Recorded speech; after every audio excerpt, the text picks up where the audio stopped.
We expected a team that again, that was going to be physical on the glass. They were going to come in here and rebound the basketball and really challenge us to do a great job of blocking out at all 5 spots. And they got off to a great start shooting the basketball, and we picked up the intensity to start about midway through the first half and really start playing. But we knew this was going to be a game that we had to win on the defensive end.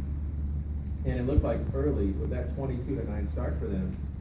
Maybe you saw something different. It didn't look like the defense was always that bad. I mean, they're hitting contested perimeter shots for a lot of those, weren't they? We let them get comfortable a little bit, and to start the game, they felt real good shooting the basketball. They're a good shooting team. I mean, they've got 5 guys that's made over 33s in the game. So when you coming in, shooter defense was going to be something that we placed an emphasis on over the 2 days of preparation for them. So. Weren't surprised that these guys can make shots, and they came in and they did that. But we regrouped and we put ourselves in great position. It's a 2-possession game at halftime with the chance for it to be a 1-possession game through all of that. And then we don't come out and start the second half the way we need to, especially on the defensive end. No, absolutely, and we didn't turn the ball over for a better part of ourselves. I think we had 4 at the half, ended up with 9 for the game.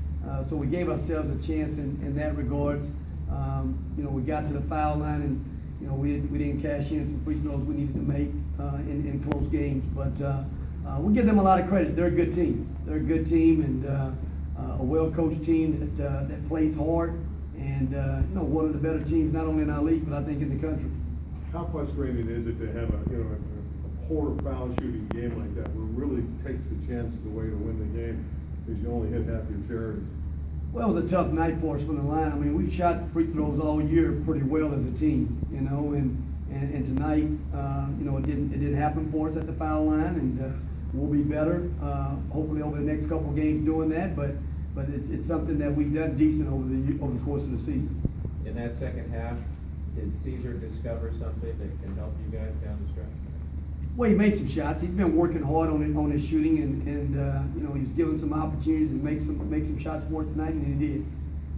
I like the way your team attacked the basket. All of them were aggressive going to the hole, and it created a lot of opportunities for you offensively.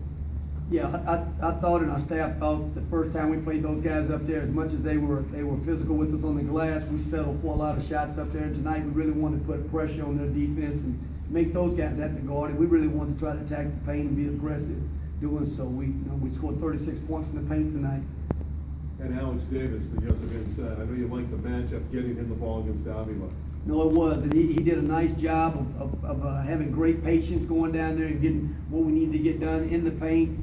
He put a couple fouls on Avila, and obviously was a big part of getting him off the floor with 5 fouls. But did a great job of playing within himself in terms of getting what we're trying to get done inside. Coach, what part of this game for you? Well, to be honest with you, I know we're a better free throw shooting team, and we spent a lot of time working on our free throws.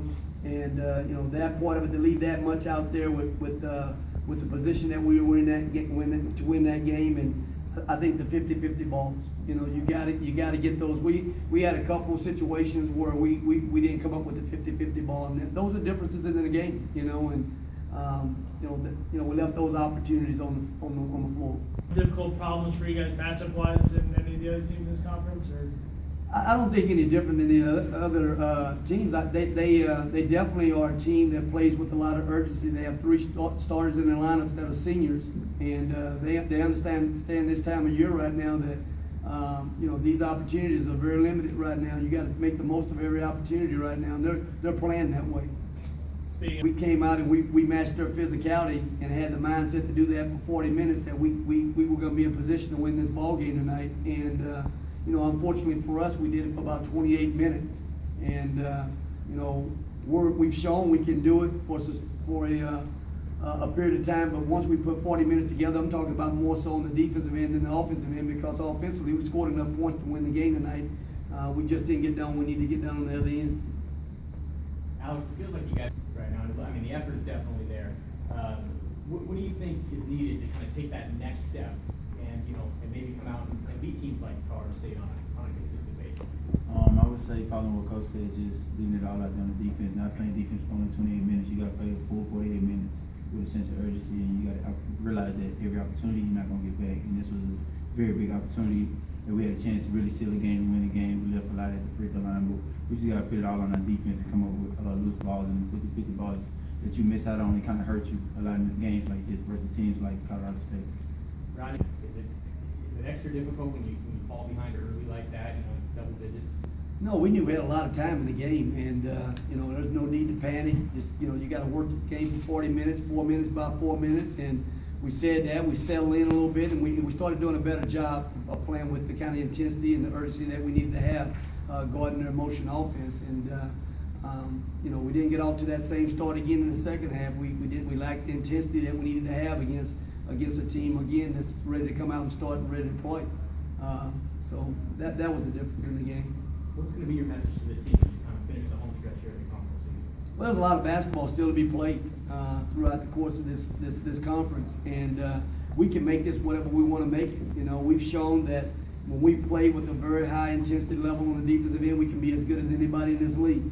And it's a matter of us doing that for 40 minutes, and we haven't done that yet. And we haven't consistently had a really good offensive night by everybody at one time as well. So.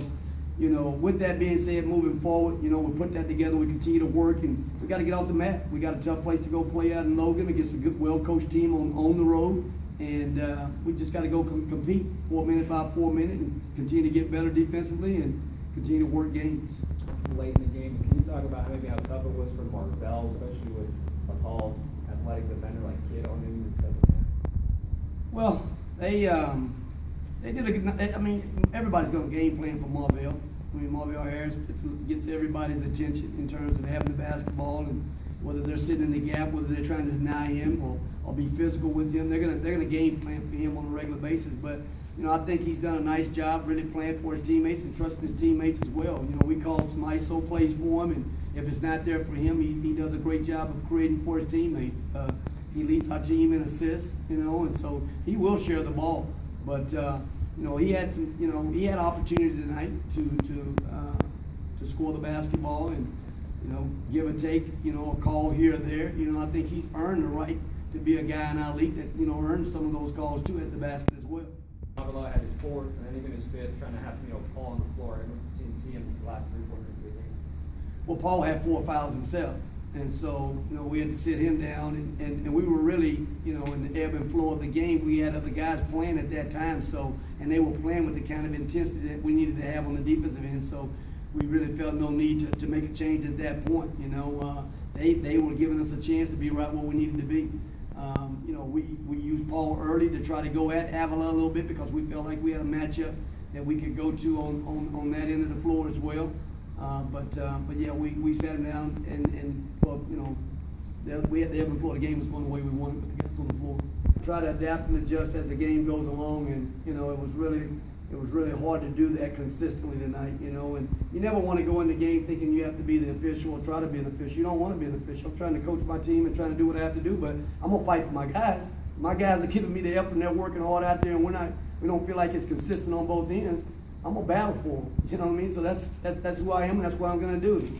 If I get thrown out of the game, I get thrown out of the game. But all you ask for is consistency. Just be consistent on both ends of the floor and let us adapt and adjust the way the game's been officiated.